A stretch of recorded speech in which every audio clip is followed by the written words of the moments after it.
नमस्कार मित्रों।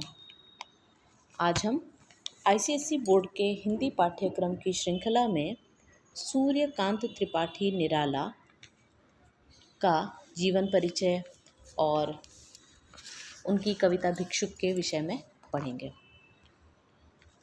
महाकवि सूर्यकांत त्रिपाठी निराला जी का जन्म 1897 ईस्वी में बंगाल के मेदिनीपुर जिले में हुआ था। इनके पिता का नाम पंडित राम सहाय था।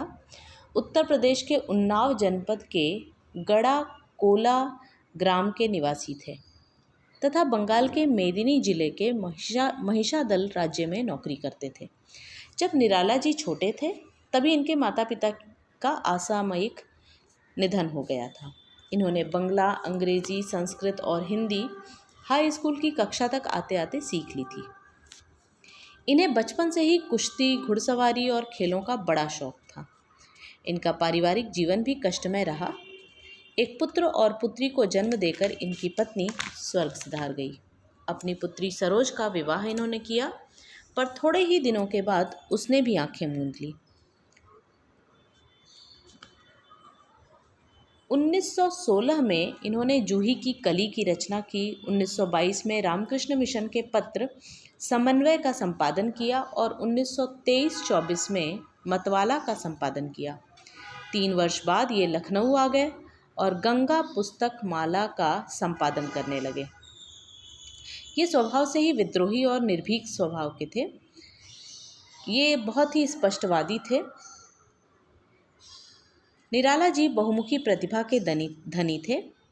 साहित्य के साथ साथ इन्होंने उपन्यास, कविताएं, कहानियाँ, आलोचनाएं, निबंध और संस्मरण भी लिखे हैं।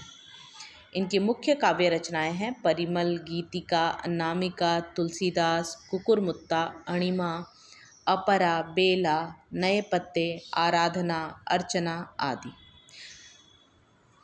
सन 1961 में इनका देहावसान हो गया। निराला जी की काव्यगत विशेषताओं पर यदि हम नज़र डालें तो कहा जा सकता है कि मुक्तक छंदों की शुरुआत सूर्यकांत त्रिपाठी निराला जी ने ही की थी। इन्होंने छंद, भाषा तथा भाव के स्तर पर अनेकों नए नए प्रयोग किए। इनके काव्य में संस्कृत निष्ठ खड़ी बोली का प्रयोग हुआ है। तोड़ती पत्थर, भिक्षुक जैसी कविताएं आर्थिक विषमता तथा शोषण के प्रति इनके विद्रोह की परिचायक हैं।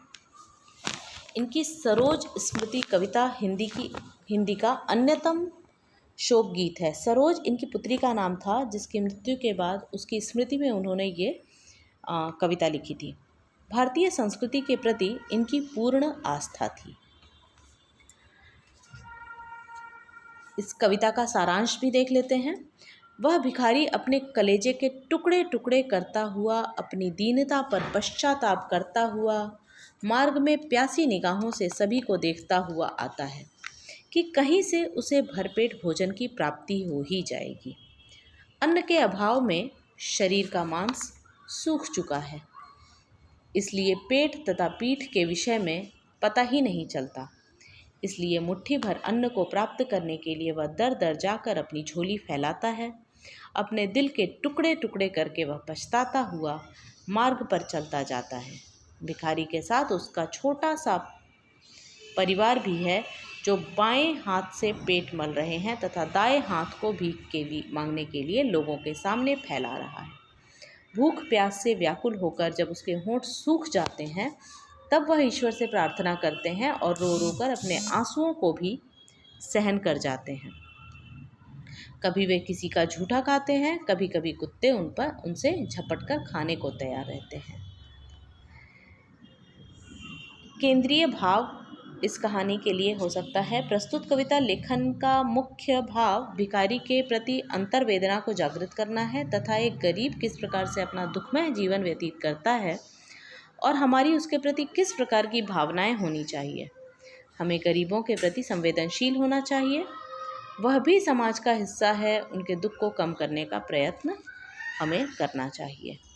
इस कविता का उद्देश्य, हम कह सकते हैं कि इस कविता को लिखने का निराला जी का उद्देश्य है कि हम सभी के मन में, आम लोगों के मन में भिखारियों के प्रति प्रेम, सहानुभूति, दया की भावना को जगाना है। उसके मनोभावों को स्पष्ट करना ही कवि का उद्देश्य है। यह बताना भी कवि का उद्देश्य है कि भिखारी किस प्रकार से एक मनुष्य होते हुए भी पशु सदृश जीवन जीने पर विवश हो जाता है। धन्यवाद मित्रों। आप सभी से अनुरोध है कि मेरे इस चैनल को सब्सक्राइब करें, लाइक करें और अपने मित्रों के साथ साझा करें। धन्यवाद।